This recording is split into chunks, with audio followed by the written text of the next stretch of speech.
Ok, bonsoir à tout le monde. Bonsoir. Bonsoir. Bonsoir. Ok, moi, je sais pas si on me voit. On va juste vous dire bonsoir en vidéo, mais après, on va se déconnecter pour laisser vraiment le Seigneur nous parler et non pas être vu, en fait. Donc, moi, c'est le frère David et vraiment mon épouse, ma sœur, Chéra. Donc, voilà, on est content d'être avec vous ce soir pour partager sur le mariage. Donc, je voudrais nous inviter à prier encore pour aller de l'avant dans ce partage. Seigneur, nous voulons te dire merci. Nous voulons te célébrer, t'adorer. Nous voulons t'élever parce que tu es notre véritable Elohim, Seigneur. Seigneur, merci pour ce temps.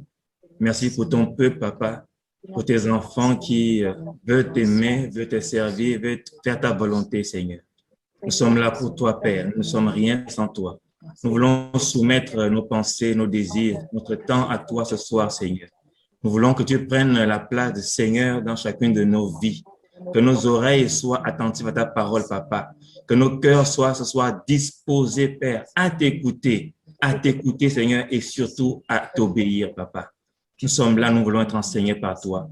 Nous voulons être édifiés par toi, bâtis par toi, Seigneur, parce que nous voulons aller de l'avant, parce que nous voulons te plaire, parce que nous voulons faire ta volonté, Seigneur. Nous sommes là pour toi, Seigneur.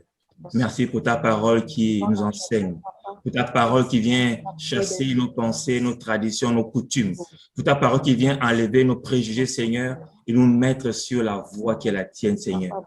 Merci pour ce temps. Merci pour ta grâce, Seigneur. Que la gloire, le règne, la louange te reviennent, Père, dès maintenant et à jamais, Papa. Nous prions au nom puissant de Yeshua. Gloire à toi, Seigneur. Amen. Amen.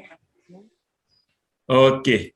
Donc, en fait, tout à l'heure, quand je t'ai dit parler, effectivement, il y a des pensées qu'on a reçues.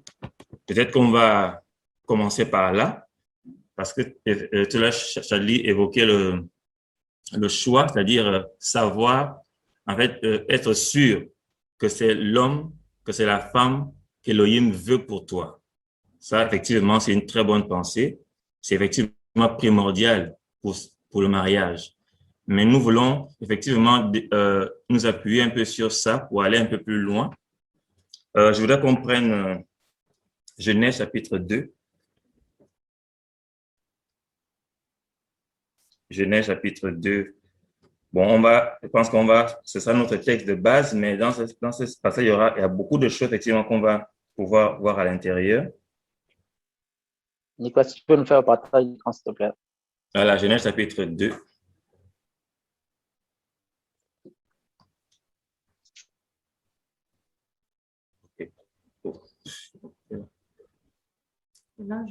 Je vais désactiver la vidéo, en fait.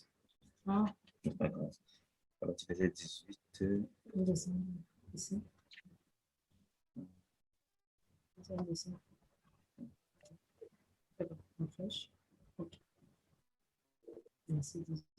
Ok, on va commencer à partir du verset 18. On va lire d'abord jusqu'au verset 25. Mais en tout cas, je pense que notre enseignement portera beaucoup sur ce passage-là. Donc, Genèse 18, chapitre 2, verset 18 jusqu'à 25 d'abord.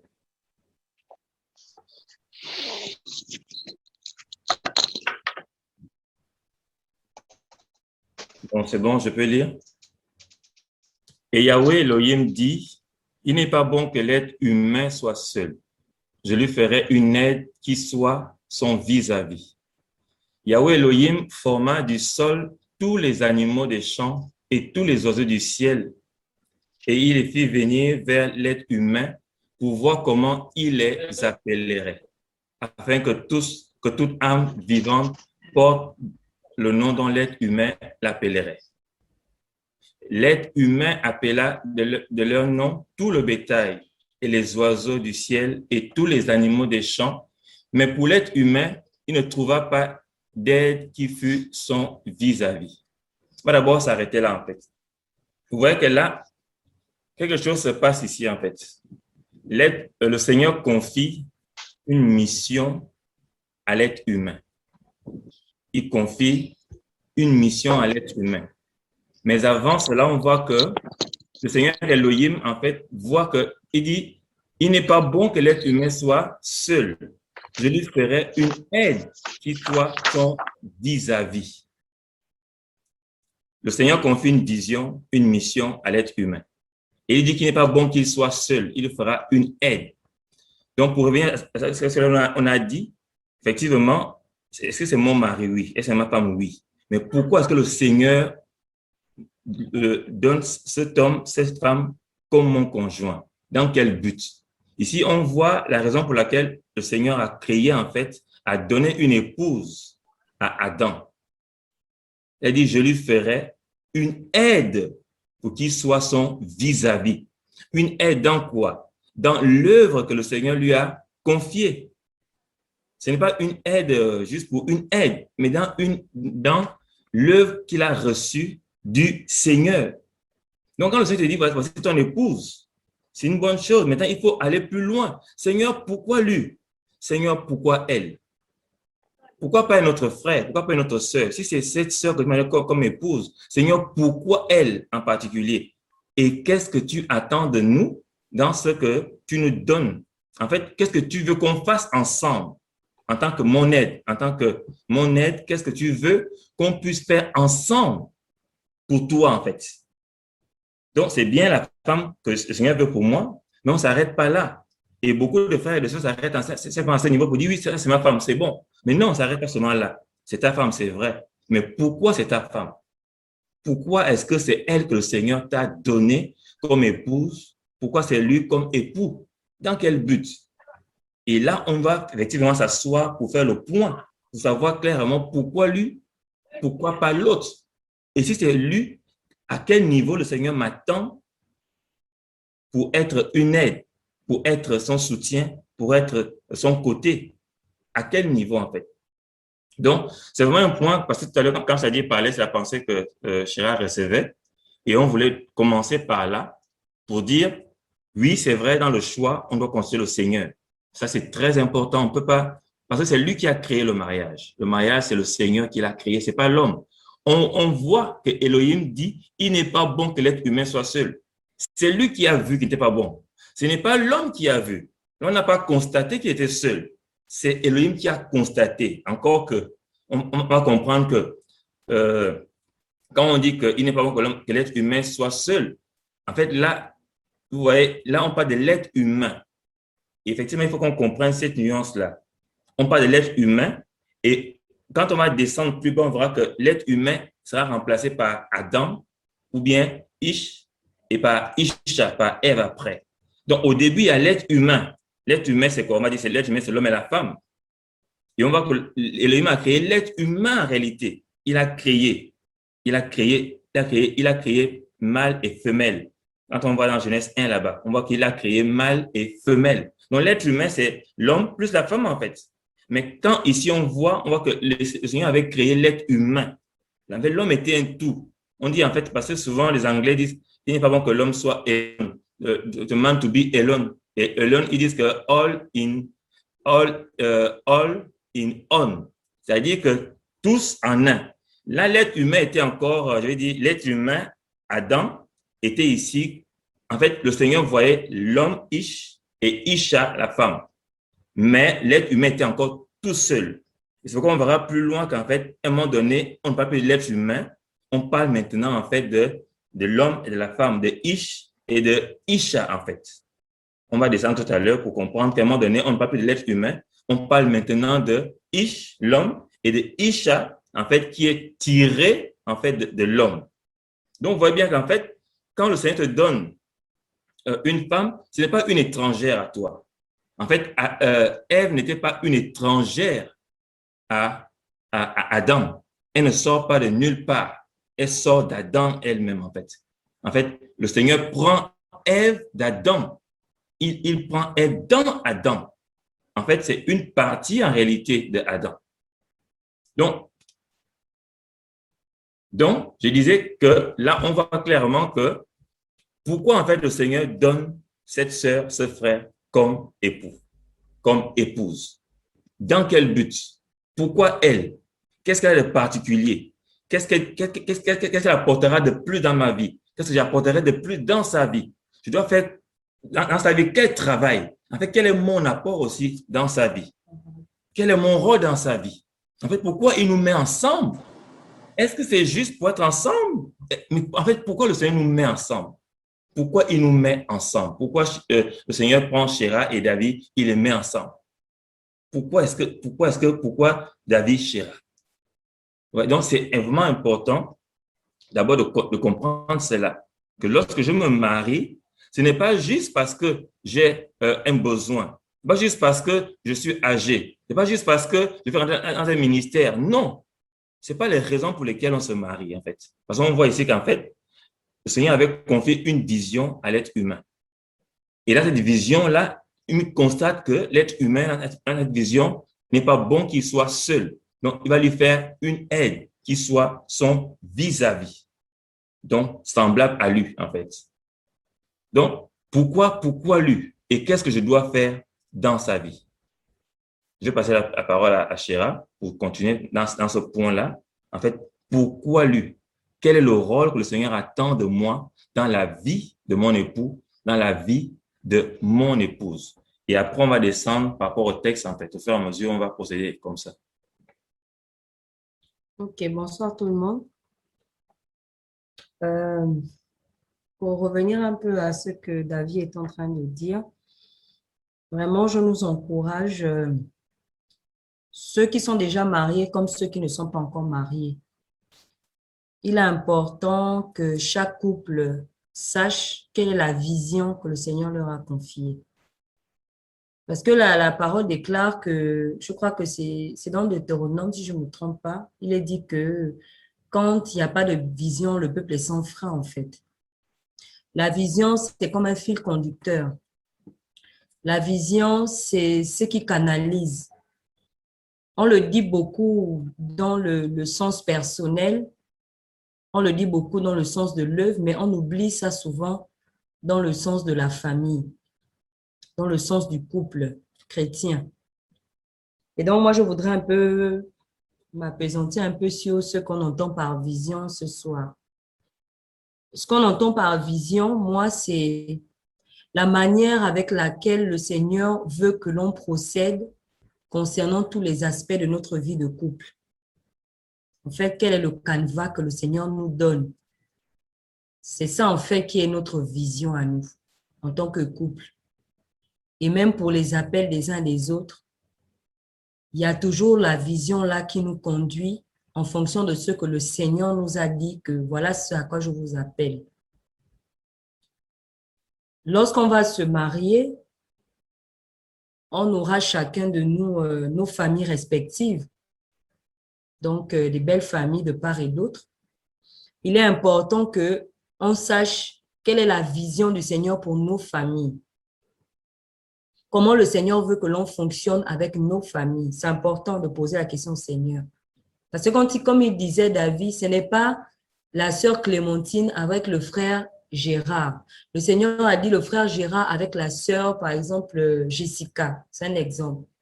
Donc, le Seigneur, lui seul, sait pourquoi il forme ce couple. Quand on parle de couple, on parle d'un duo. On parle d'un binôme. Donc, le Seigneur ne fait pas les choses au hasard. S'il met telle sœur avec tel frère, sachant qu'il sait d'où il a tiré le frère, il sait d'où il a tiré la sœur, ça veut dire que c'est le Seigneur qui sait là où il est en train de les emmener et pour quel but. C'est pourquoi on ne peut pas s'arrêter simplement à se dire que oui, le Seigneur a confirmé que c'est ce frère qui est mon mari ou c'est cette sœur. Mais on doit demander au Seigneur, mais pourquoi? Pour quel but? Pour faire quoi? Pour quelle raison en fait? Parce que personnellement, on a commencé à marcher avec le Seigneur seul. L'autre aussi marchait avec le Seigneur seul. Et après, le Seigneur nous prend à un moment donné de notre marche et il nous met ensemble. Ça veut dire qu'il y a aussi une continuité de marche, mais qui se fait maintenant en duo, en binôme. C'est maintenant une équipe. Mais il y a toujours une continuité de la marche quelque part. Donc, il faut d'abord que nous-mêmes, les personnes concernées, on sache pourquoi le Seigneur, en fait, nous a mis à côté de l'autre. Quel est le but qu'il veut atteindre? Quel est l'objectif que le Seigneur veut atteindre? Et comme je disais, en fait, cette vision-là, ce n'est pas seulement par rapport à l'appel.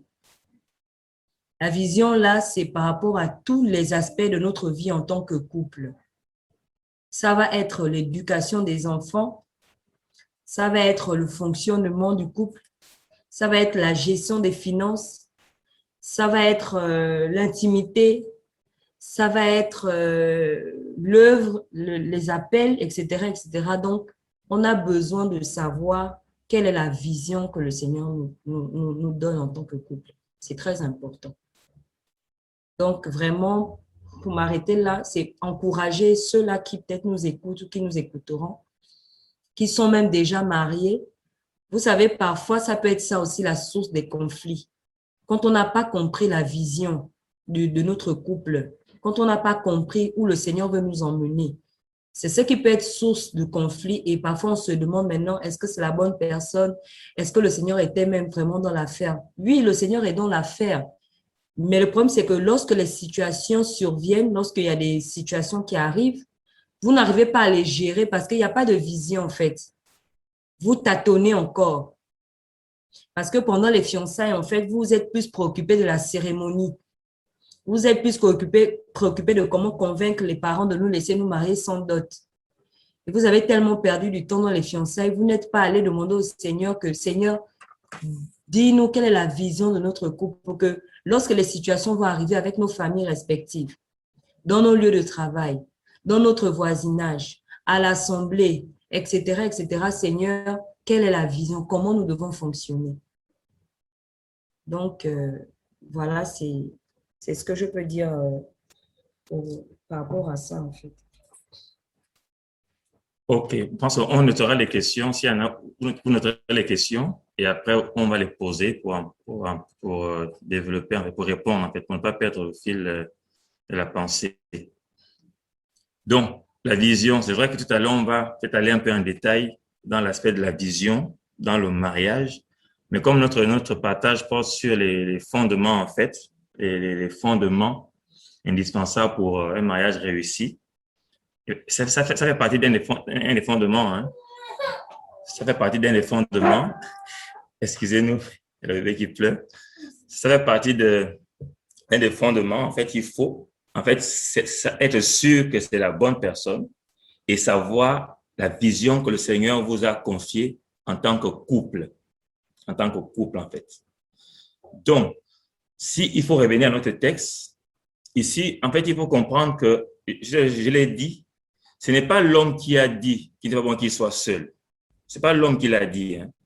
On dit bien que, et Yahweh lui dit, il n'est pas bon que l'être humain soit seul.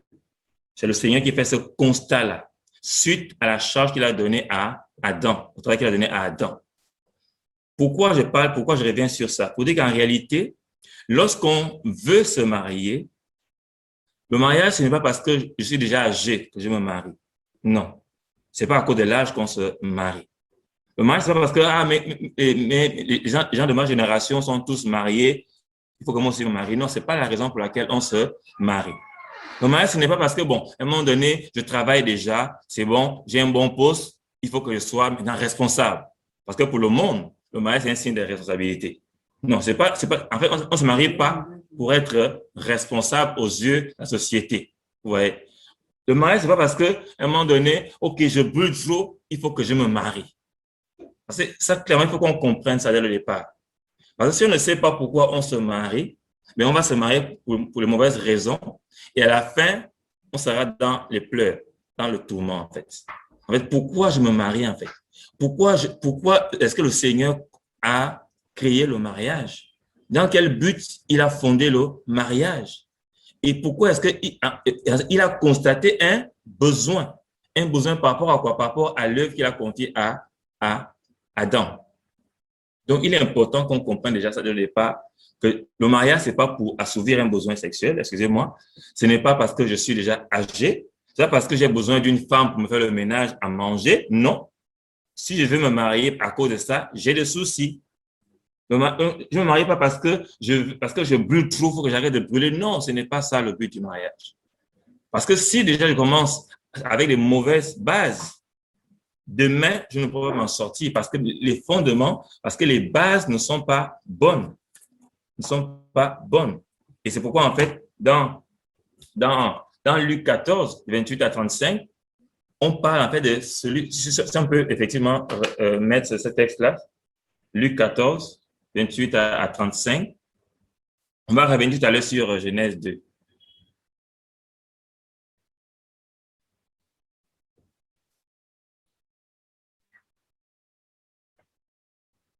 Voilà, à partir du verset 28. Voilà.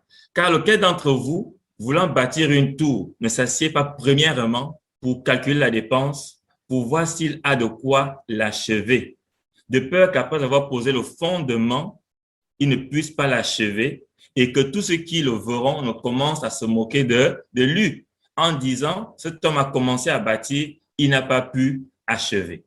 Ici, c'est surtout le fait de s'asseoir et calculer la dépense. S'asseoir et se poser des bonnes questions. Pourquoi est-ce que le Seigneur a créé le mariage? Pourquoi est-ce que je veux me marier? Et lorsque je pose ces questions-là, je suis prêt effectivement à calculer la dépense. Ça va me coûter combien? Et quand on parle du coût, c'est dans plusieurs domaines, c'est pas juste financier. Il y a le coût émotionnel, il y a le coût physique, il y a le coût spirituel, il y a le coût financier, il y a le coût familial, et même le coût professionnel. En fait, il y a des coûts à plusieurs niveaux qu'il faut que je puisse évaluer. Ça me coûtera quoi de façon émotionnelle? Ça me coûtera quoi de façon physique? Physique, parce qu'effectivement, le mariage, à un moment donné, va t'amener à être physique. Je prends le cas d'un enfant qui naît, par exemple, après votre mariage. Là, vous allez vous rendre compte que l'enfant naît maintenant, le sommeil commence à manquer, parce qu'on ne dort plus trop la nuit. Donc, il faut être physiquement préparé à supporter les pleurs de l'enfant, à supporter les nuits blanches. S'il n'est pas préparé ce coup-là physiquement, j'aurai des soucis lorsque mon enfant va naître demain. Je ne pourrai pas supporter. Beaucoup d'hommes, qu'est-ce qu'ils font? Ils quittent la chambre pour aller dormir au salon parce que l'enfant fait trop de bruit. Parce qu'il y a eu un problème, il n'a pas su évaluer le coût physique que le mariage va lui coûter. Donc, vous voyez, il y a tous ces coûts-là, il faut que je puisse les regarder, les évaluer. Mais pour bien les évaluer, il est important que je pose la question, pourquoi en fait je me marie? Pourquoi en fait le Seigneur a créé le mariage? Je le reprends, l'homme n'a pas constaté qu'il était seul.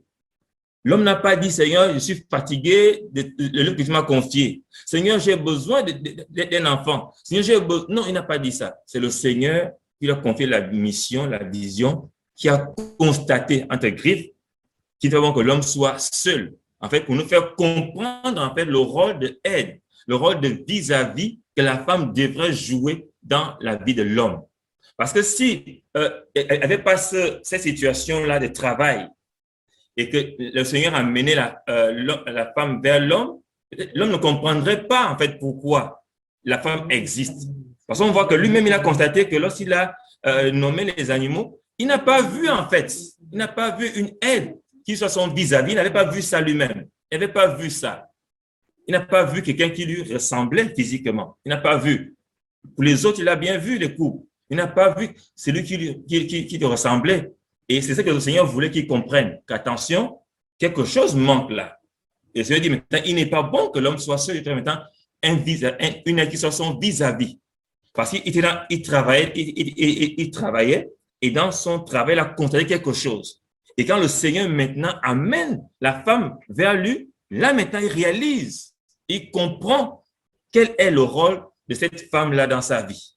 Mais si le Seigneur l'avait fait avant qu'il ne constate cela, eh bien, peut-être qu'il n'aurait pas compris. Parce qu'aujourd'hui, on voit bien que malgré qu'on a cette révélation, beaucoup se marient encore sans savoir pourquoi ils se marient.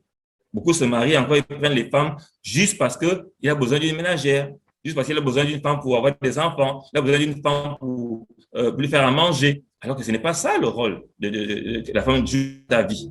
C'est pas pour c'est pourquoi le Seigneur a créé la femme. On le voit, on va repartir dans Genèse 2. On va repartir dans Genèse 2 pour bien comprendre clairement que vous voyez bien que ce n'est pas pour un besoin physique d'abord. Ce n'est pas l'homme qui a constaté qu'il fallait une aide. Non. Il a constaté qu'il était seul, c'est vrai. Il a constaté qu'il était seul. Donc, on va continuer notre lecture. Donc, on voit qu'au verset 20, on voit que l'être humain appela de leur nom tout le bétail et les oiseaux du ciel et tous les animaux des champs. Mais pour l'être humain, il ne trouvait pas d'aide qui fût son vis-à-vis. C'est ça, non? Parce que la caméra me barre. Il faut que je puisse lire dans ma Bible.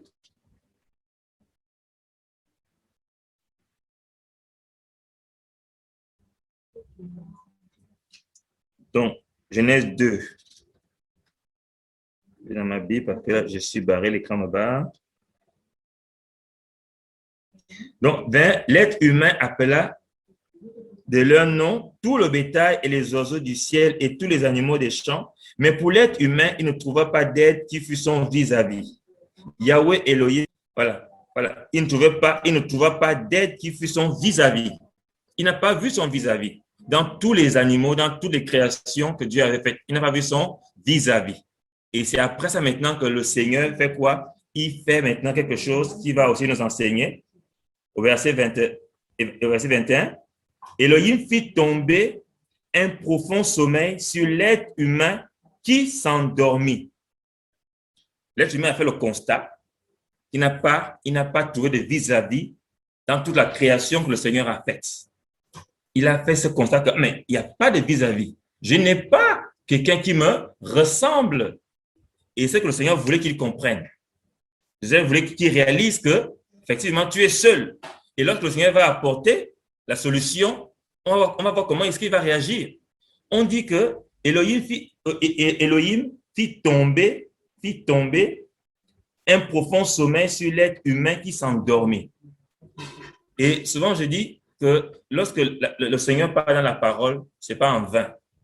Il n'a pas dit un sommeil, simplement. Il n'a pas dit fit tomber un sommeil. Il pouvait le dire. Mais on dit Elohim fit tomber un profond sommeil sur l'être humain qui s'endormit.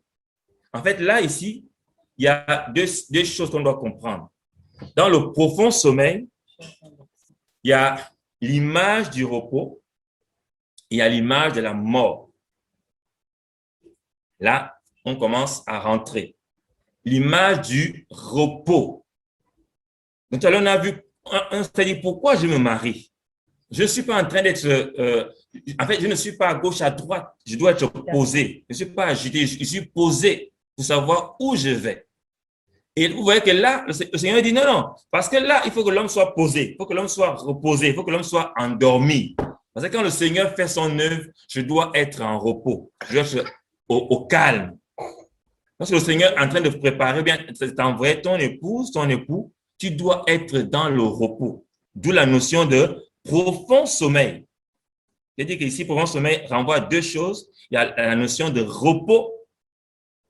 Parce que l'homme était dans le repos. Hein. L'homme, avant que le Seigneur ne dise qu'il soit seul, l'homme n'était pas troublé. L'homme était tranquille, il travaillait tranquillement.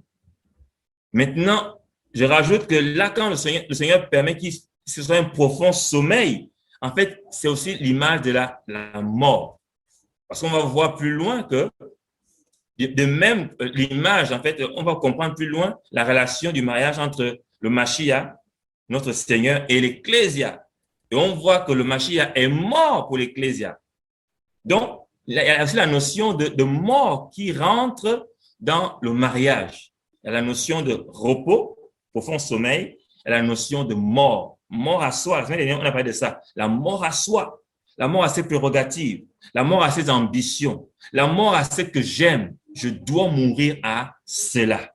Parce qu'il faut que le Seigneur travaille en moi. Donc, je dois être profondément dans le repos.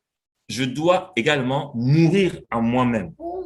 Et c'est pourquoi le Seigneur fait tomber sur l'homme un profond sommeil. Fait tomber sur l'être humain un profond sommeil. Et l'être humain s'endormit. Il s'endormit. Moi, je dis, mais comment est-ce que je vais chercher femme en dormant? Le monde te dira, c'est impossible. Il faut ouvrir les yeux. Il faut bien regarder. Il faut que tu regardes bien pour faire le bon choix. Mais là, on voit que le Seigneur est en train de faire la femme alors que l'homme est endormi. Alors que l'homme est dans le repos. Alors que l'homme même est mort. Parce qu'on va comprendre plus loin, effectivement, que l'homme était là, l'homme était pratiquement mort ici, là. il y a ici là une action de mort que le Seigneur a fait sur l'homme. Et durant que cet homme est profondément endormi, durant qu'il est endormi, le Seigneur est en train de bâtir quelque chose. Le Seigneur est en train de bâtir quelque chose sur cet homme-là qui est endormi, qui est en train de sommeiller. Donc, on voit que, verset 22, on dit, Yahweh Elohim bâtit une femme du côté qu'il avait pris de l'être humain et il l'emmena vers l'être humain. Là, on parle de l'être humain.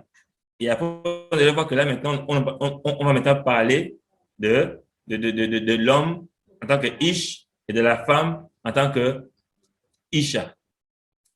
Donc, voilà donc, il y avait Elohim il bâtit une femme du côté qu'il avait pris de l'être humain et il l'emmena vers l'être humain. Donc, on voit le repos. On est dans le repos, on est dans la mort. Donc, pour me préparer au mariage, je dois être dans le repos. Je dois être mort à mes prérogatives, mort à mes ambitions. Je ne me marie pas pour impressionner qui que ce soit. Je ne me marie pas pour répondre à mes ambitions, à mes besoins charnels.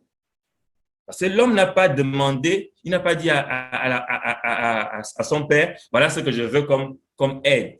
Être comme ça, les yeux bleus, les cheveux châtains. Non, il n'a pas dit ça. Il n'a pas donné ces choses-là à Elohim. Donc, OK. Merci, Shadi. Je reçois ton message. Il n'y a pas de souci. Donc, effectivement, là, je parlais du repos. Du repos. Il faut vraiment qu'on soit dans le repos, frères et sœurs. Il faut vraiment être dans le profond sommeil quand tu es en train de chercher ton épouse. Mais un profond sommeil qui te connecte en réalité au Seigneur. Tu es endormi aux choses. Tu es endormi, en fait, par rapport à ta chair, par rapport à tes envies. Mais tu es connecté au Seigneur. Tu es connecté au Seigneur, mais tu es endormi physiquement. En fait, tes émotions, tes sens ne te troublent pas, ne t'amènent pas à courir à gauche, à droite. Vous voyez, non? Mais tu es connecté au Seigneur. Parce que quand tes sens t'amènent à être troublé à gauche, à droite, debout, à aller demander la main à une sœur, à deux sœurs, trois sœurs, quatre sœurs, là, il y a un problème. Il n'y a pas de repos. Là, il n'y a pas de repos. Tu es troublé et à la fin, tu vas faire un mauvais choix. Parce qu'en fait, c'est ta chair qui te pousse. Tes émotions sont telles, en fait, ta chair est tellement debout que, en fait, tu n'as pas de repos. Mais notre repos ici, c'est un repos que le Seigneur te donne et tu es connecté à lui. Tu vois, c'est comme si ces vierges-là, en fait, les 5 vierges sages, on dit qu'elles étaient assoupies, mais elles avaient leur lampe qui était allumée quand même. À un moment donné, tu es assoupi, mais tu es connecté. Tu sais que, j'attends l'époux. Ouais, non. Elles se sont, non, parlant, elles étaient fatiguées, mais elles avaient la pensée de l'époux, du retour de l'époux. Donc, c'est un sommeil comme ça. Je ne me tracasse pas, je ne suis pas dans l'agitation, mais je suis connecté au Seigneur pour recevoir de lui. Ça, c'est le repos du Seigneur. Je suis dans le repos parce que je suis connecté à mon Elohim, à mon Créateur. Je ne m'agite pas, je ne cours pas. Ce n'est pas des choix avec les yeux, ce n'est pas des choix avec la chair, avec les émotions, non. C'est un choix qui vient parce que je suis connecté en fait au Seigneur. Et on voit bien que lorsqu'après finalement, au verset, on est toujours, lorsque Yahweh amène maintenant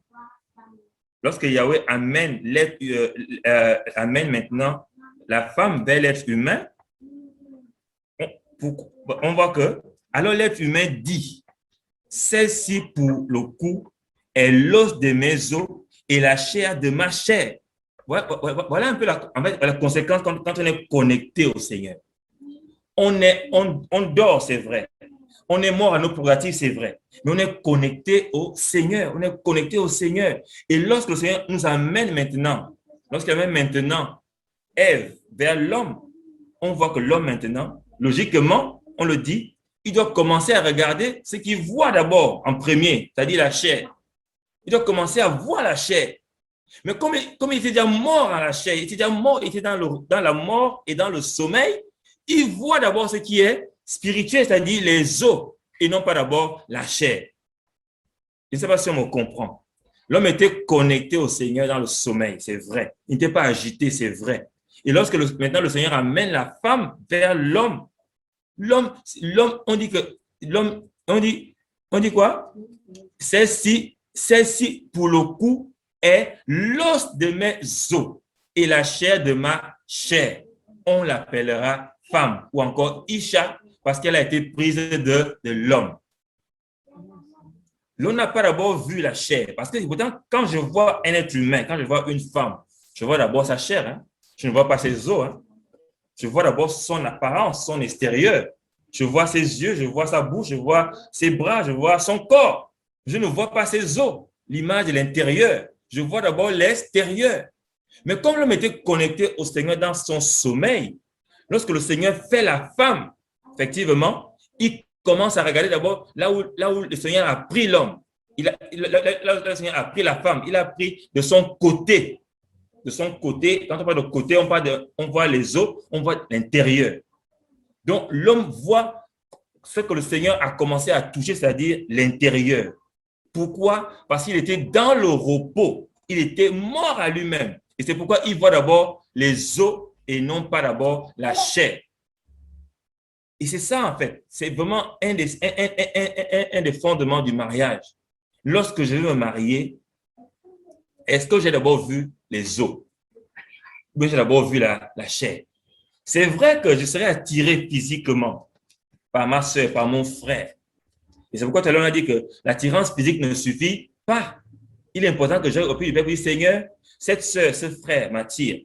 Seigneur, est-ce que c'est lui? Est-ce que c'est elle? Et là, quand je pose la question, je veux que le Seigneur me montre maintenant son intérieur, ses os, et non plus ce que moi j'ai vu et ce que lui, il attend par rapport à ce que j'ai vu. Beaucoup sont mariés à cause de l'extérieur. Ils sont mariés parce qu'ils ont vu une belle femme, ils ont vu un bel homme. Mais l'intérieur, mais les os n'étaient pas conformes, n'étaient pas ce que le Seigneur attendait. Ce n'étaient pas les os de ses os. Ce n'était pas les os de ses os. Et c'est pourquoi il n'arrive pas à s'emboîter par la suite, à devenir un par la suite. Parce que, en fait, ce n'est pas son os. Ce n'est pas l'os de ses os. C'est l'os de quelqu'un d'autre. Et en médecine, on ne peut pas faire, comment? La greffe. Si on fait la greffe, là, ça ne passe pas. La greffe ne réussit pas parce qu'en fait, vous n'êtes pas compatible. Et beaucoup de mariages finissent comme ça parce qu'en fait, vous n'êtes pas compatible, parce qu'elle n'est pas l'os de tes os. Parce que tu t'es simplement arrêté à la chair. On voit qu'ici, Adam a commencé à dire, voici celle-ci, pour le coup, est l'os de mes os et la chair de ma chair. On l'appellera Isha, parce que lui-même, il s'appelle Ish. On l'appellera, maintenant l'appeler Isha. C'est-à-dire, en fait, qui a un lien avec Ish, qui est sorti de Ish, qui est en relation avec Ish, qui n'est pas étranger à Ish, Isha. Il y a un lien. C'est vrai qu'en français, on va dire homme et femme. On ne voit pas le lien. Mais dans l'hébreu, on voit bien que c'est Ish, et puis il y a Isha. On voit bien que c'est les mots qui ont la même racine, Ish. Donc, on comprend clairement qu'ici, en fait, le sommet de l'homme l'a amené, en fait, la mort de l'homme l'a amené, en fait, à être connecté au Seigneur. Galates 2:20 dit quoi? Si je vis, c'est plus moi qui vis, c'est Christ qui vit en moi. J'ai été crucifié. Je suis mort avec Yahushua. Donc, en fait, c'est cette mort dont je parle. La mort qui nous connecte au Seigneur. La mort qui laisse que le Seigneur, en fait, puisse vivre en nous. Et quand le Seigneur vit en nous, eh bien, on va faire le choix que Adam a fait, disant, voici, cette fois-ci qui est l'os de mes os et la chair de ma chair. Pourquoi? Parce que c'est Christ, parce que c'est Machia qui vit en moi. Et je vois avec ses yeux. Je parle avec sa bouche. Je ne vois pas avec mes yeux. Je ne parle avec ma bouche, je parle avec ses yeux. Je parle avec sa bouche et je vois avec ses yeux. Parce qu'il vit en moi. Donc, cela nous amène effectivement à comprendre que, je pense que là, on parle tous, on est ici tous en tant que chrétiens. Et nous tous, en tant que tels, on vit déjà un mariage avec le Mashiach. nous tous, en tant que chrétiens, si on l'est véritablement, on vit déjà un mariage. On vit déjà un mariage avec le Mashiach. Parce que quand j'ai choisi le Mashiach, effectivement, j'ai évalué le coût. J'ai évalué, en fait, je savais, il fallait que je quitte des choses. J'ai fait le choix de quitter ces choses-là. Ça m'a fait mal de quitter mon petit copain, ma petite copine, de quitter ce que j'aimais, les ambiances, de quitter les boîtes de nuit, les groupes. Ça m'a fait mal. Ça m'a fait très mal. Mais j'ai fait ce choix. J'ai dit non, je veux m'attacher au Seigneur parce que je l'aime. C'est la même chose quand je vais faire le choix de mon épouse. Je veux m'attacher à elle parce que je l'aime. Et même si cela va me coûter, vu que je l'aime et que le Seigneur a dit que c'est l'os de mes os, la chair de ma chair, et bien jusqu'au bout, je vais y aller. Jusqu'au bout, je vais être avec elle. Parce que, bien aimé, à un moment donné, même quand on est sûr à 100% que le Seigneur a dit c'est ta femme, c'est ton mari, quand vous êtes mis, quand vous êtes mis ensemble comme fiancés, il y a des turbulences qui arrivent. Il y a des moments, ça chauffe. Il y a des moments, c'est compliqué. Ceux qui sont mariés peuvent témoigner. Ceux qui sont fiancés, c'est pareil. Il y a des moments où on dit, oh Seigneur, est-ce que c'est vraiment lui? Est-ce que c'est vraiment elle? Non, c'est compliqué. Là, vous n'êtes que fiancés seulement, vous n'êtes que fiancés. Et quand les événements vont arriver, ça va encore continuer à chauffer. Le fer aiguise le fer. Ça va continuer à vous aiguiser encore bien. Mais ça fait mal. Ça fait très mal de s'aiguiser comme ça, là. Mais comme on sait ce que le Seigneur nous a dit, comme on sait que c'est l'os de mes os et la chair de ma chair, et comme je connais la vision pour laquelle le Seigneur me l'a donnée, eh bien, je n'abandonne pas. Je ne romps pas les fiançailles. Je ne cherche pas le divorce. Non, parce que le Seigneur a dit. Et moi, j'ai dit, celle-ci, pour le coup, est l'os de mes os et la chair de ma chair. En fait, là, on voit clairement que là, le Seigneur a fait la femme, mais le Seigneur n'a pas imposé même la femme à l'homme. Hein. Il n'a pas dit, c'est ta femme. Non, le Seigneur n'a pas dit. Hein. C'est lorsqu'il a amené la femme vers l'homme que l'homme a dit, waouh, celle-ci, pour le coup, est l'os de mes os et la chair de ma chair. On l'appellera femme parce qu'elle a été prise de l'homme. Et plus loin, il y a également un enseignement qui arrive par rapport à ça. Mais vraiment, je vais inciter par rapport à l'os de mes os, chair de ma chair, par rapport au sommeil, par rapport à la mort. Pour se préparer au mariage, il faut que je sois dans le repos, connecté au Seigneur. Je dois vivre mes noces, en fait, ma relation amoureuse avec le Mashiach d'abord, bien la vivre, ne pas me presser. Ne pas me presser parce que mon frère, ma soeur est déjà marié. Non, je ne me presse pas. J'attends le temps du Seigneur. Je suis à ses pieds comme Marthe. Je choisis la bonne part. Je ne suis pas agité. Non, je suis au pied du Seigneur. Je m'attends à lui. Je suis calme. Je suis en repos. Je suis mort. Parce qu'effectivement, la chair veut se lever. Hein. La chair veut se lever. Mais je dois mourir à ces désirs de la chair là. Donc, je suis mort à ces désirs-là et je traite durement mon corps chaque jour. Chaque jour, je traite durement mon corps pour qu'il ne se lève pas, pour qu'il ne m'amène pas à être troublé. Et lorsque je suis connecté comme ça, un jour, le Seigneur amènera ma Isha devant moi ou à côté de moi. Et je vais sentir que, non, il y a quelque chose là. Pas parce que je l'ai touché, hein, pas parce que je l'ai même vu. Hein. Il y a des moments où tu es à côté de quelqu'un et tu sens que, il y a quelque chose. Parce que tu es un être spirituel. Et le témoignage que je t'ai dit la fois dernière nous a encore montré clairement ça. Qu'on peut aimer quelqu'un sans l'avoir vu. Sans l'avoir vu avec des yeux physiques. Oui. Et ici, on voit clairement que Adam a commencé à aimer l'intérieur avant d'aimer l'extérieur. Et notre défi à nous chrétiens, c'est vraiment aimer l'intérieur. C'est choisir l'intérieur. C'est faire notre choix sur l'intérieur de ma soeur, de mon frère. Parce qu'il peut être chrétien, c'est vrai, mais c'est son intérieur, sont mes os. Ça ne peut pas être mes os. Et dans ce cas-là, c'est pas parce qu'il est chrétien que forcément, il est appelé à être mon époux ou mon épouse. Non. C'est pourquoi on remonte encore au début pour dire pourquoi elle, pourquoi pas l'autre? Pourquoi elle, pourquoi pas l'autre? Donc, là, on a vu clairement la conséquence, si vous voulez les conséquences lorsqu'on est dans le repos, lorsqu'on est mort au Seigneur, on voit que le choix que tu vas faire va se porter d'abord sur les os. c'est-à-dire sur le fondement, sur la base, sur l'essence même de la personne, sur la personne elle-même, son caractère, son moi, l'intérieur, et non pas sur ce qu'on voit dehors. Parce que ce qu'on voit dehors, là, ça finit avec le temps. Avec le temps, ça disparaît. La beauté, là, la beauté, elle est vaine. La beauté, elle est vaine. À un moment donné, elle disparaît. Donc, si moi, je m'appuie sur la beauté, tôt ou tard, elle va commencer à flétrir. Et là, si mon amour est bâti sur la beauté, sur la chair, eh bien, c'est compliqué. Parce que la chair, là, prend des rides. Hein? La chair, là, prend des rides. La chair, là, vieillit. Et si c'est sur ça, ben, j'aurai des soucis.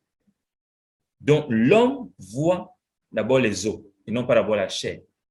Et c'est l'homme qui dit après, maintenant, il donne maintenant une clé très importante pour le mariage. C'est l'homme qui dit, hein, il dit, c'est pourquoi l'homme quittera son père et sa mère et se joindra à sa femme et ils deviendront une seule chair. C'est l'homme qui a compris que, celle-là, elle est os de mes os, elle est chair de ma chair. La conséquence, c'est quoi? Comme on a appris de mon côté, et en tant que mon côté, effectivement, il y a comme un vide. Oui, il y a un vide en moi. Donc maintenant, c'est pourquoi l'homme quittera maintenant son père et sa mère et se joindra. Parce que le Seigneur a pris un côté de l'homme. Maintenant, lorsqu'il prend femme, maintenant, il va se joindra à sa femme. Ils deviendront finalement une seule chair. Ils vont redevenir comme au début, c'est-à-dire l'être humain. Il devient une seule chair. Donc, on voit clairement que c'est l'homme qui dit, l'homme quittera son père et sa mère et se joindra à sa femme et deviendront une seule chair. Là, dans ce verset-là qui allait être très court, mais on voit clairement on voit l'action de quitter, l'action de se joindre et l'action de devenir une seule chair. Mon frère, ma soeur, quand tu penses au mariage, est-ce que tu es prêt à quitter? Quand tu penses au mariage, est-ce que tu es prêt à te joindre, c'est-à-dire à te coller, Coller, quand on parle de coller, là, quand c'est collé, c'est coller. C'est ça, se joindre, c'est devenir une seule chair avec l'autre. Est-ce que tu es prêt? Est-ce que tu es prête?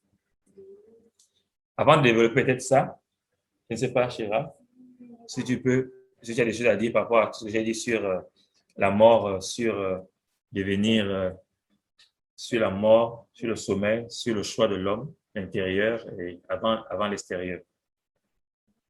Bon, pendant que tu es en train de partager sur la mort, en fait, ce que je comprenais encore mieux aujourd'hui, c'est que par rapport au mariage, il y a un moment où nous aspirons d'abord à nous marier.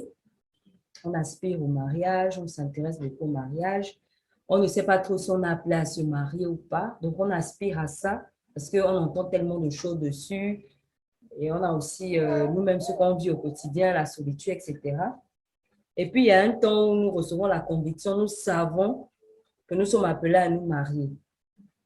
Et la dernière chose, c'est que maintenant, nous attendons maintenant la personne. Et c'est cette période d'attente-là, en fait, que moi, j'ai compris que cette période d'attente-là doit se passer dans le repos, en fait. Ça doit se passer dans le repos, ça doit se passer dans la tranquillité, ça doit se passer, en fait, dans le calme. Ça ne doit pas se passer dans l'agitation.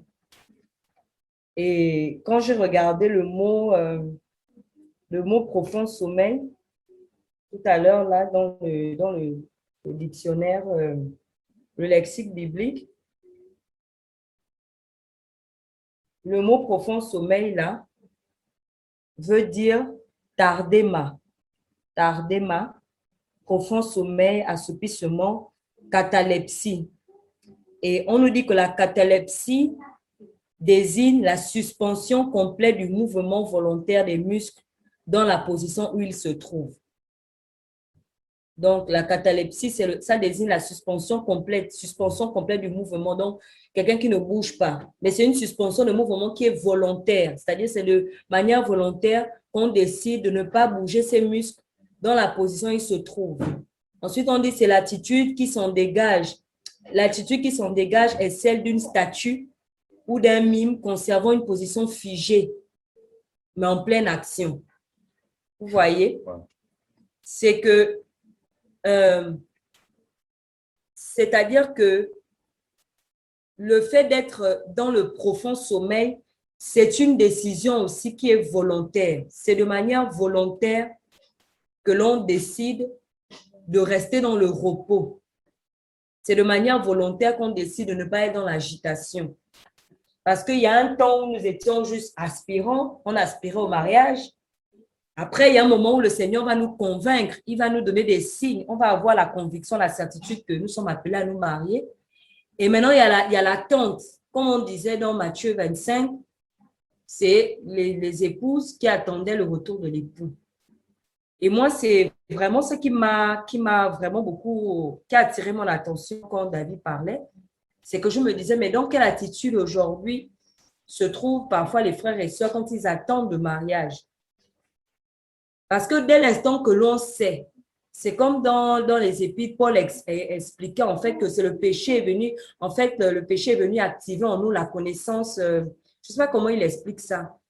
En fait, que quand on était ignorant des choses de l'esprit, en fait, on n'avait pas connaissance du bien et du mal. Mais une fois qu'on a été converti, en fait, on est devenu comme conscient de ces choses. Du coup, on fait maintenant le mal qu'on ne veut pas faire. C'est-à-dire, on est conscient, il y a quelque chose qui s'est activé en nous. Ben, c'est pareil pour nous quand on parle de mariage. Une fois que les uns les autres savent, une fois que les uns les autres attendent le mari ou la femme, il y a tout de suite cette agitation qui vient. On est tout de suite pressé. Or, on oublie que le Seigneur, c'est un Elohim de temps.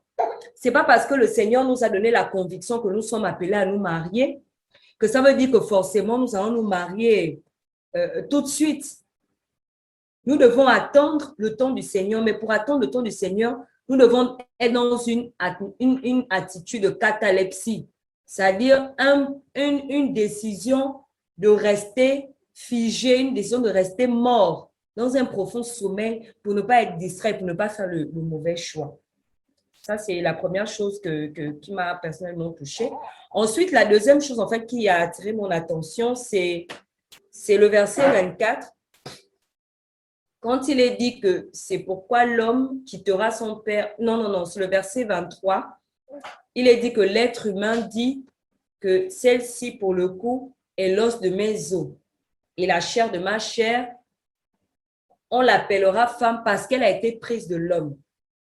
Alors, quand il lisait ça, je suis repartie dans le verset 18. Pour relire, je me disais, mais Seigneur, mais qui lui a donné cette information, en fait, qu'elle a été prise de lui? Parce que tout de suite, je me suis dit, mais lui, il est endormi, en fait. Donc, quelqu'un qui dort, il ne sait pas ce qui se passe.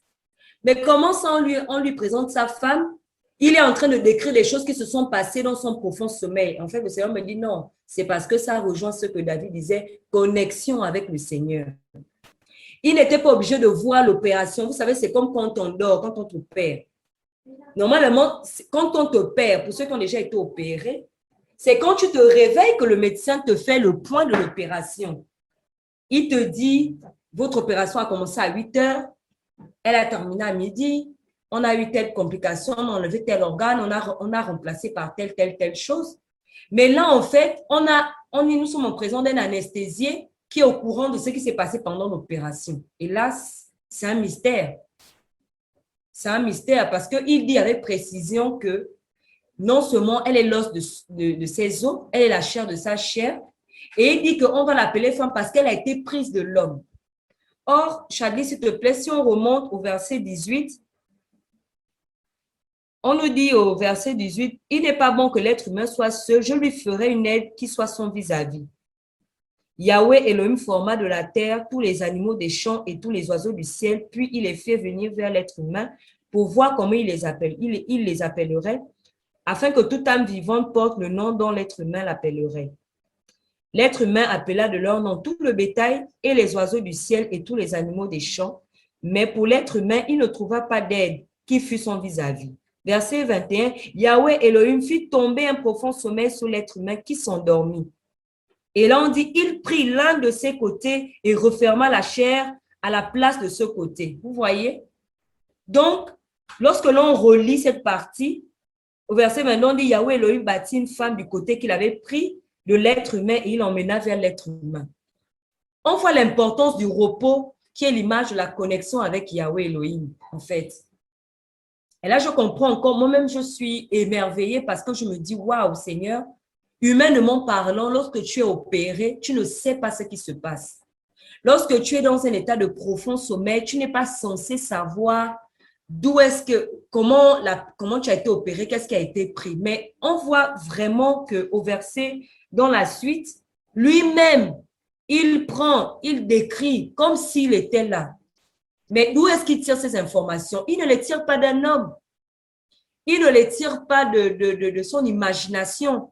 Il ne le tire pas de ses pulsions, de ses envies, de ses critères. Parce que c'est ça, en fait.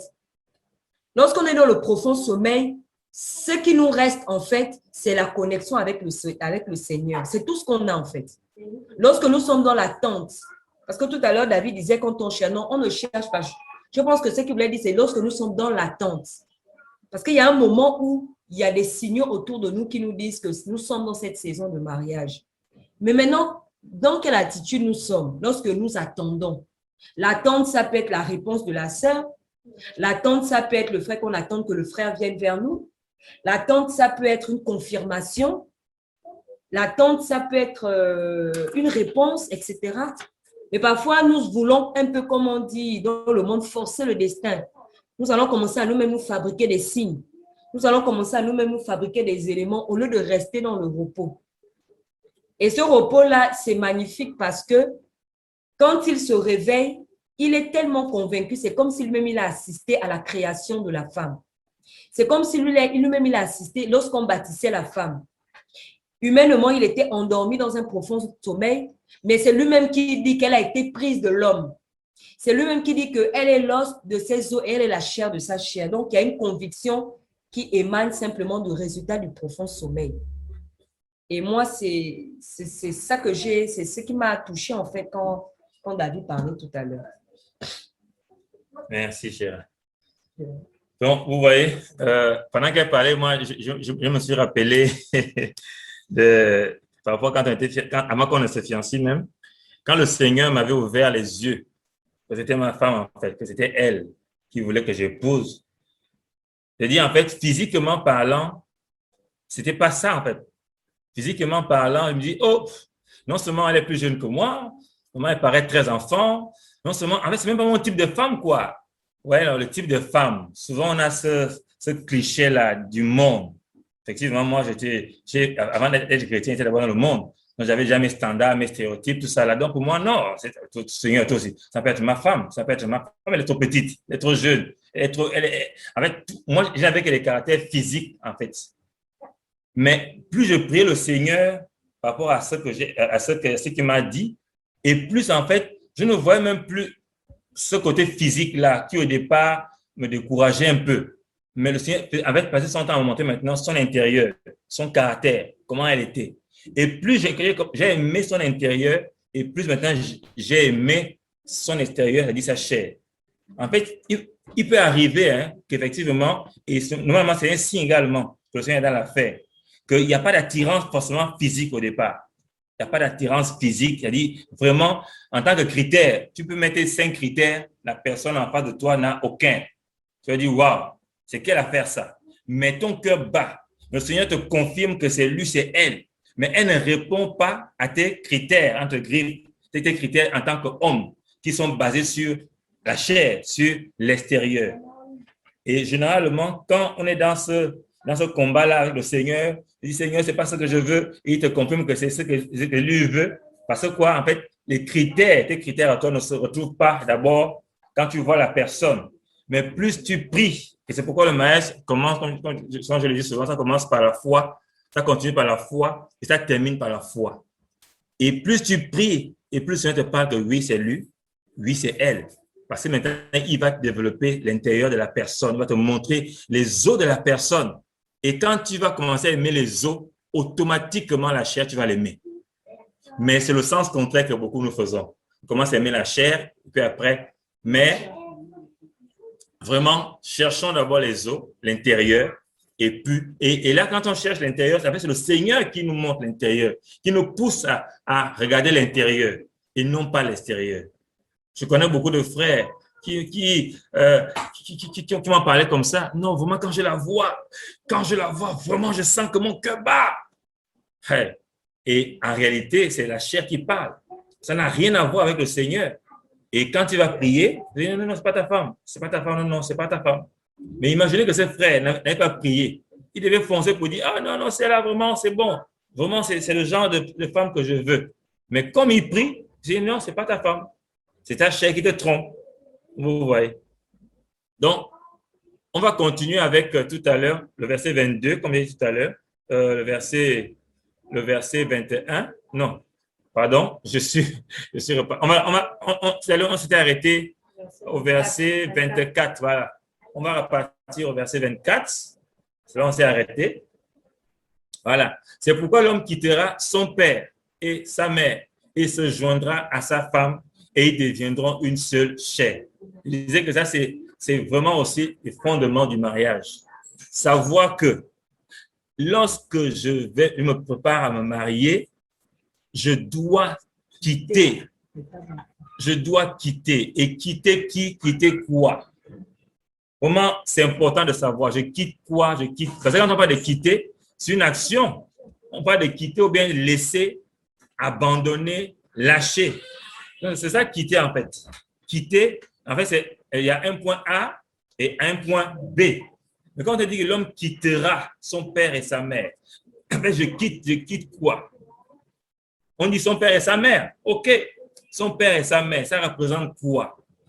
Ton père et ta mère sont tes géniteurs. Ton père et ta mère, ce sont tes tout. Parce que depuis que tu es né, ils sont ton infirmier, ton docteur, ton financier, ils sont tout pour toi en fait. En fait, tes racines, tout ce que tu es, en fait, ça dépend de ton père et ta mère. Quel que soit l'âge que tu as aujourd'hui, ton père et ta mère ont été tout pour toi dans la vie. Ils ont été un ami, ils ont été un repère. En fait, ils sont tout pour toi. Ils sont une ressource, une source pour toi. Donc, ça veut dire, il faut les quitter. Il faut les quitter. C'est bizarre. Comment est-ce que l'homme va dire que c'est pourquoi l'homme quittera son père et sa mère? Pourquoi est-ce qu'on doit quitter le père et la mère? Et c'est pourquoi on dit que le mariage, c'est une affaire d'homme. C'est pas une affaire d'enfant. Parce qu'un enfant ne peut pas quitter. Un enfant n'arrive pas à quitter. Ma fille qui a 5 mois ne peut pas me quitter parce qu'elle dépend de sa mère, elle dépend de nous. Si elle nous quitte là, c'est compliqué. Elle ne pourra pas s'en sortir. Donc, le mariage, c'est vraiment pour des hommes et des femmes matures. Des hommes et des femmes faits. Ce n'est pas pour les enfants. Regardez l'image là. Un bébé ne peut pas quitter sa famille. Il aura toujours besoin de lait, toujours besoin d'attention, toujours besoin d'être encadré parce qu'il est enfant, parce qu'il est bébé. Mais l'homme a dit, l'homme quittera son père et sa mère. Nous sommes appelés à quitter nos pères et nos mères. Et nos pères et nos mères représentent des choses essentielles pour nous. Pourquoi on doit les quitter? Parce que déjà, la première autorité de chaque enfant, c'est le père. Lorsque je suis né, ma première autorité après le Seigneur, c'est mon père, c'est ma mère. C'est pourquoi certains disent que ce sont les dieux sur terre, entre griffes, les Elohim sur terre. Ils disent que nos parents sont les Elohim sur terre. Oui, effectivement, ils sont tout pour nous au début. C'est grâce à eux que le Seigneur est passé pour qu'on ait la vie. Mais là, on nous dit qu'il faut qu'on les quitte. Il faut qu'on les quitte. Moi, je parle d'autorité. Mon père est mon autorité après le Seigneur. Le père est l'autorité de la sœur après le Seigneur. Mais lorsque maintenant, on se marie, si je suis une femme, par exemple, je change l'autorité. Mon autorité, ce n'est plus mon papa. Hein. Je rentre maintenant sous mon mari, qui devient mon chef, mon autorité. Donc, si je ne quitte pas mon père et je rentre sur mon mari, il y aura conflit d'autorité. Parce que mon père aura toujours le rôle d'autorité et mon mari, autorité. Et après, il y aura conflit. Et c'est pourquoi on entend, oh non, mon père a dit ça. Tu ne fais pas comme mon père. Ah, c'est les sœurs. Oh, mon père, il faisait comme ça. Tu dois faire comme mon père. Attention, non. Ton père, c'est ton père. C'est ton père. Ton mari, c'est ton mari. Donc, on doit quitter d'abord cet état d'enfant-là. Savoir qu'attention, là, je ne suis plus sous l'autorité de mon père. Je rentre sous l'autorité de mon mari. Moi, en tant qu'homme, je deviens autorité, je deviens père, je deviens responsable. Donc, je ne suis plus là pour aller pleurer dans les yeux de ma mère ou de mon père. Non, j'ai changé, je m'apprête à changer de statut. Même que la femme va rentrer sous mon autorité, il faut que je joue ce rôle d'autorité maintenant. Mais si moi, je continue encore à être un bébé pour mon père, comment est-ce que je serai maintenant un père pour ma femme? Je ne pourrais pas. Donc, je dois quitter cet état-là de bébé, cet état-là d'enfant, je dois la quitter. Sinon, je ne pourrais pas jouer mon rôle même de père, hein, pour mes enfants ou de mère pour mes enfants parce que je serai toujours attaché à mon père et à ma mère. Et ce sont eux qui vont éduquer mes enfants. Ce sont eux qui vont nous dire ce qu'il faut manger, comment il faut s'habiller, comment il faut construire. Et là, il y a un problème. Là, il y a un problème. Si c'est mon père, c'est ma mère qui continue à me téléguider, à me guider, à être tout pour moi dans le mariage, il y a un souci. Je n'ai pas dit qu'on manque de respect aux parents, non. Mon père reste mon père jusqu'à la fin de mes jours. Mais à un moment donné, pour le mariage, je dois pouvoir quitter mon état d'enfant, mon état de bébé. Parce que je ne quitte pas cet état d'enfant-là, je ne pourrais pas, en fait, me joindre et devenir un. C'est vraiment l'élément le plus important, d'abord que je quitte. Je dois être prêt à quitter mon frère, ma soeur. Si tu n'es pas prêt à quitter ton père et ta mère, tu n'es pas prêt pour le mariage. Parce qu'il peut arriver effectivement que ton père est très nanti, hein, et que ton futur époux n'est pas nanti. Est-ce que tu es prêt à quitter le luxe là pour rentrer dans les mapanes, comme on appelle au Gabon? De rentrer dans les madouakas, comme on appelle au Gabon. Est-ce que tu es prête, ma soeur, à quitter ce luxe-là pour rentrer dans un luxe inférieur, un standard inférieur? Quitter. En fait, il y a beaucoup de choses qu'on quitte. Il y a beaucoup de choses qu'on quitte. Et on va essayer de parler du maximum de choses qu'on doit quitter. J'ai parlé de quitter mon état d'enfance, c'est vrai. Regardez un peu aujourd'hui nos mariages. Le mariage au niveau des Africains, je parle des Africains. On voit deux familles qui sont là, qui se retrouvent pour le mariage. Et si on ne comprend pas que dans ces deux familles-là, il y a une sœur et un frère qui sont sortis de cette famille et qui vont se mettre ensemble pour devenir à leur tour une autre famille. S'ils ne comprennent pas ça, ils vont transporter dans leur maison toute leur famille, le père, la mère, le cousin, la cousine, le grand-père. Et on sera à deux dans la maison, mais on ne sera pas à deux. On sera à 10, on sera à 30, on sera à 40, parce qu'on aura toujours une référence à quoi? À ce que mon père a dit, à ce que mon oncle a dit, ma tante a dit, mon cousin a dit. Parce qu'on n'a pas quitté cet état-là. On continue à garder ces choses-là sans pouvoir les quitter pour laisser le Seigneur être le centre. Donc, il faut qu'on apprenne à quitter. Oui, chérie, vas-y. Vas-y. Non, en fait, je voulais rebondir sur l'aspect de père et mère parce que peut-être que certains se disent, moi, je n'ai pas eu un père, moi, je n'ai pas eu une mère. Et donc, peut-être que je ne suis pas concernée. Quand je vais me marier, je n'aurai pas cette problématique-là. Mais en fait, ce que moi, je voulais rajouter, c'est qu'il faut qu'on garde à l'esprit, on parle d'un état. On parle d'un état, en fait, un état d'esprit. C'est-à-dire une personne qui est encore dans les enfantillages. C'est-à-dire, quitter le père et la mère, ce n'est pas forcément quitter un père et une mère physique. Moi, par exemple, quand je me suis mariée, je n'avais plus de maman. Mais cette parole s'appliquait à moi dans le sens où je devais réaliser que je devais quitter l'état d'une personne qui dépend d'un père et d'une mère, d'une personne qui ne sait pas encore être autonome sur le plan émotionnel. Quand on parle de sur le plan émotionnel, on parle de quelqu'un en fait qui n'arrive pas à gérer ses émotions, quelqu'un qui n'arrive pas à faire la part des choses dans la gestion des choses, quelqu'un qui a tout le temps besoin d'attention, quelqu'un qui a tout le temps besoin d'être rassuré, quelqu'un qui a tout le temps besoin qu'on lui dise que oui, tu as bien fait, quelqu'un qui a besoin d'être valorisé. Toutes ces choses le fait qu'ils soient un ensemble parfois de blessures qu'on n'a pas laissé le Seigneur nous guérir en fait. Et on va aller dans le mariage avec ça et ça va devenir comme un fardeau qu'on va faire vouloir porter à l'autre.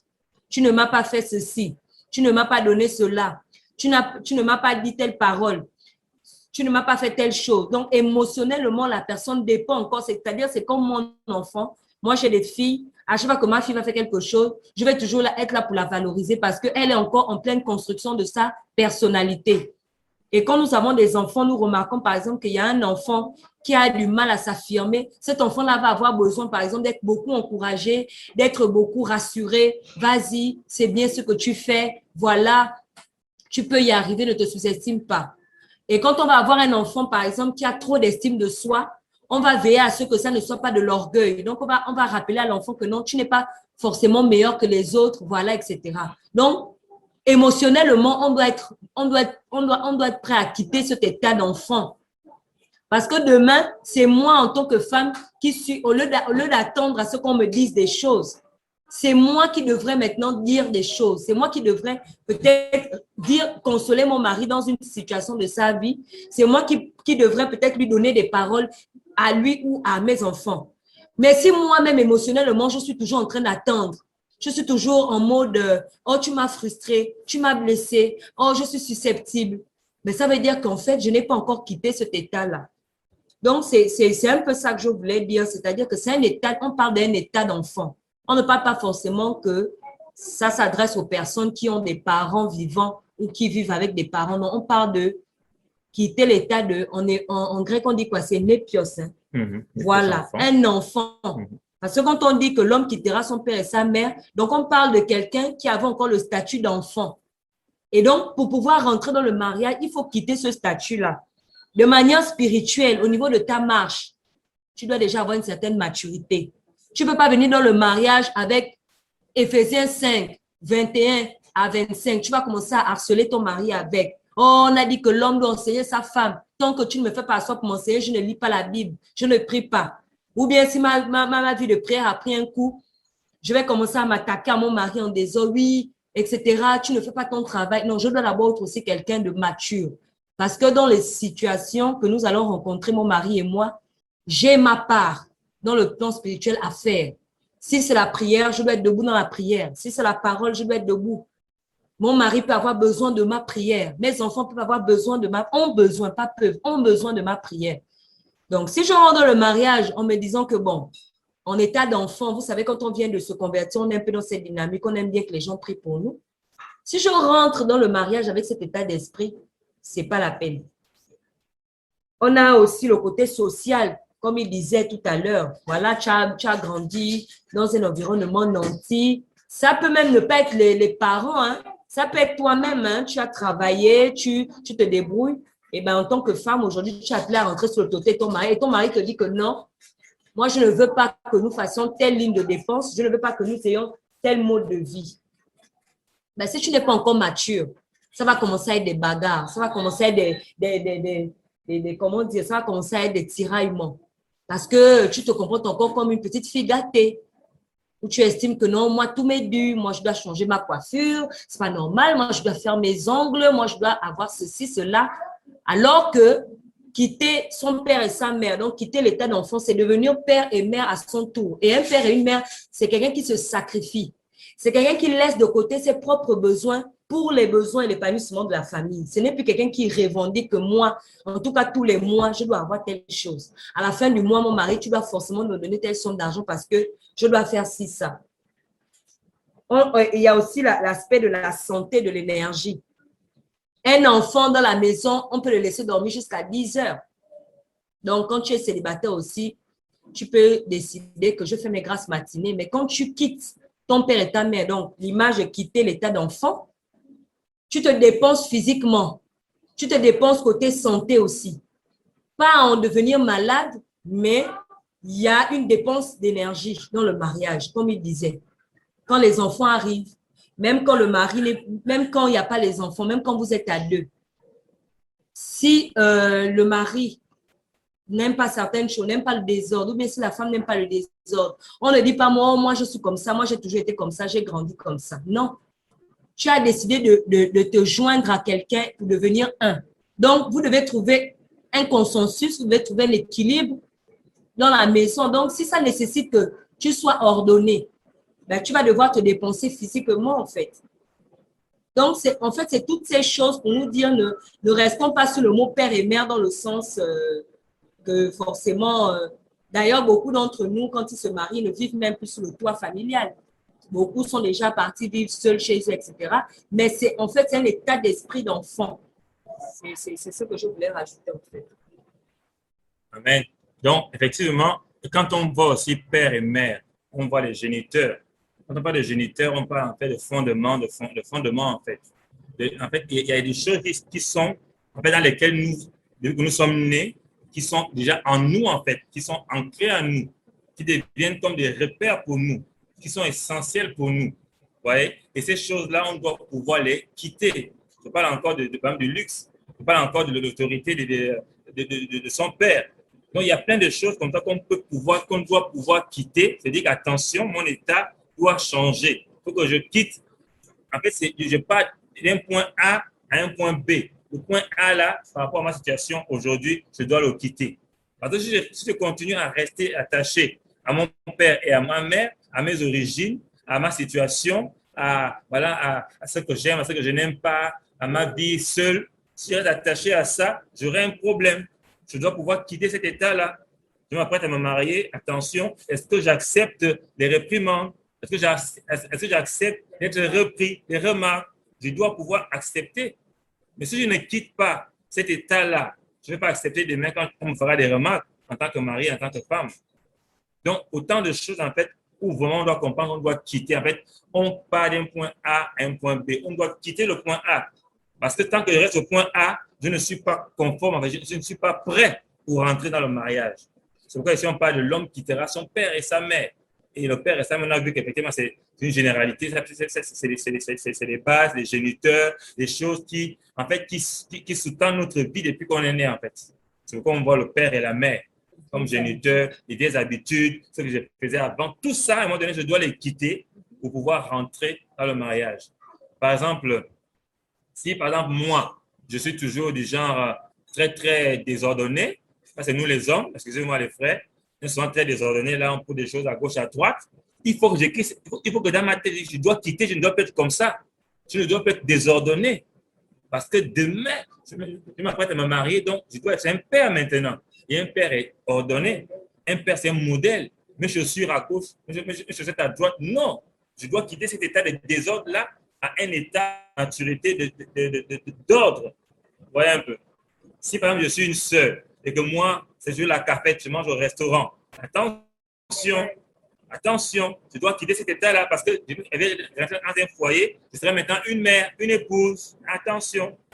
Donc, autant de choses qu'on doit comprendre quand on dit l'homme quittera son père et sa mère. Nous devons quitter une situation initiale pour rentrer dans une nouvelle situation. Parce que si on ne quitte pas, si on ne lâche pas prise, si on n'abandonne pas, ben, on aura des problèmes pour demain se joindre. Parce que, imaginez par exemple, j'amène toute ma famille avec moi dans le mariage. Mon frère amène pareil également toute la famille. Comment est-ce qu'on va arriver à se joindre? Comment est-ce qu'on va arriver à se coller? On ne peut pas se coller. La colle ne sera pas assez forte pour nous. Parce que de chaque côté, il y aura tellement de poids, on sera toujours en train de se désemboîter, en train de se déchirer.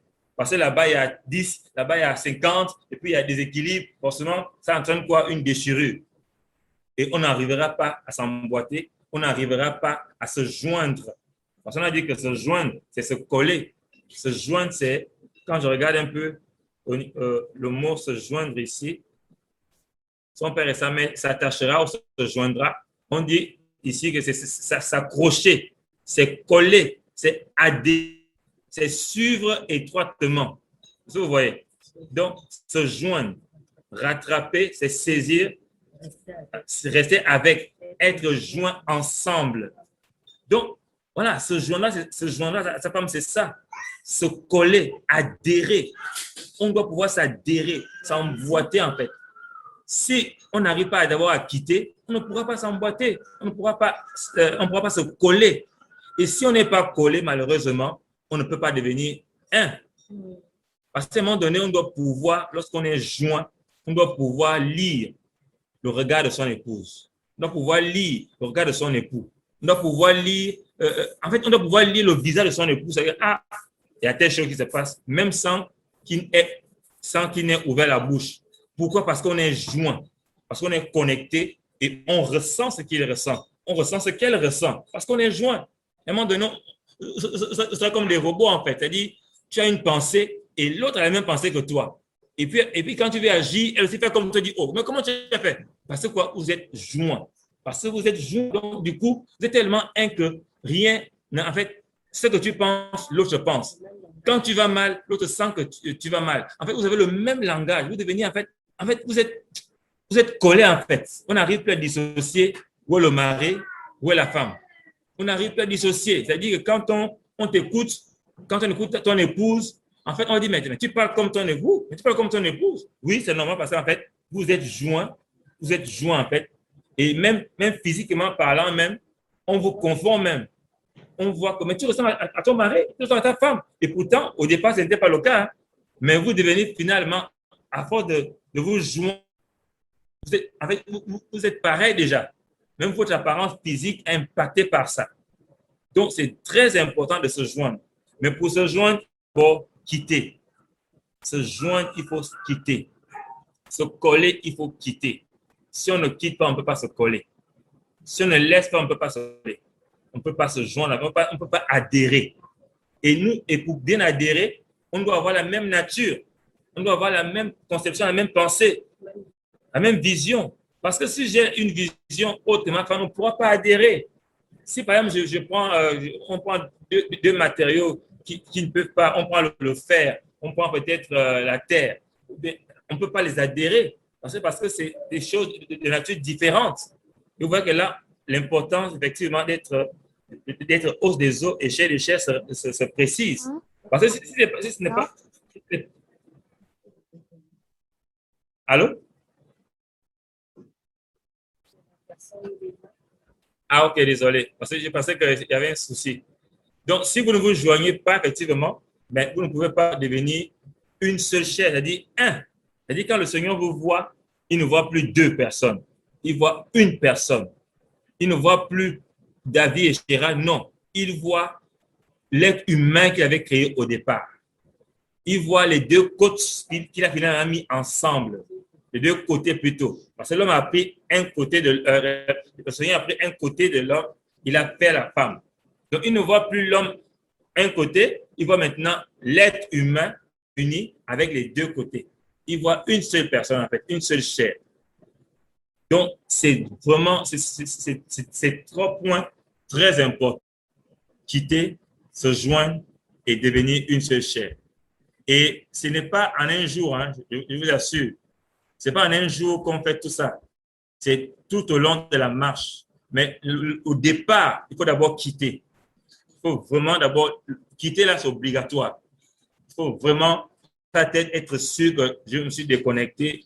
Je suis parti. Je me suis séparé. Sinon, il y aura des soucis. Je prends un exemple. Moi, j'aime beaucoup manger les feuilles de manioc. Mais je savais que lorsque j'allais me marier, c'est quelque chose qui devait me manquer. Parce que chaque fois, mes soeurs, chaque week-end, faisaient des feuilles de manioc, viens manger, viens manger, viens manger. Mais j'ai compris qu'à un moment donné, je devais quitter ça. Parce que si je ne quittais pas cet état-là, avec ma femme, en me mariant, on ne pourra pas se joindre, on ne pourra pas devenir un. Parce que chaque fois, je dis, oh, je vais manger chez mes soeurs, je vais manger chez ma mère. Et là, on aura un souci. Donc, il fallait que je quitte ça pour dire, ah, non, je vais me marier là bientôt. Donc, je ne dois plus être accro au feu de manioc que mes soeurs font. Je vais être accro au feu de manioc que ma femme fera. Il fallait que je quitte cette situation-là. Sinon, ça devait me poursuivre jusqu'au mariage. Il y a d'autres qui aiment beaucoup manger la nourriture de leur mère. Si tu ne quittes pas ça avant le mariage, il y aura des soucis. Tu vas amener ta femme maintenant à vouloir cuisiner comme ta mère. Et quand ce n'est pas bon, tu vas manger chez ta mère. Et là, ça va créer quoi? Des frustrations. Vous ne pourrez pas vous joindre et devenir une seule chair. Parce que tu n'auras pas quitté cette situation d'enfant, de dépendance que tu avais au mariage. Donc, ces 3 points-là, lorsqu'on s'apprête à se marier, on doit pouvoir se dire, est-ce que je suis prêt à quitter? Copine-là, je dois la quitter aussi. Je dois la quitter. Ma mère et moi, on était tellement fusionnels. Je dois couper ce lien-là. Parce que moi aussi, je vais devenir une mère. Donc, il faut plus que ma mère vienne piloter, diriger ma vie. Parce qu'à un moment donné, ce n'est plus elle qui sera la première personne à qui je vais m'adresser, mais ce sera maintenant mon mari, après le Seigneur, bien sûr. Donc, autant de choses, on a compris qu'il faut que nous quittons. Et après, on se joindra. Mais tout se passe dans quitter. Il faut d'abord quitter. Ensuite, on se joindra. Et après, on deviendra une seule chair. Une seule chair. Donc, j'ai envie de m'arrêter. On a envie de s'arrêter là d'abord pour essayer de prendre des questions. On va continuer après, mais je pense qu'on va d'abord s'arrêter là. On a parlé de beaucoup de choses pour que ça ne soit pas trop lourd. C'est mieux qu'on puisse aussi recevoir les questions et puis échanger en fait. Donc, je vous laisse la parole, bien aimé, pour ceux et celles qui ont des questions par rapport à ce qui a été dit depuis là.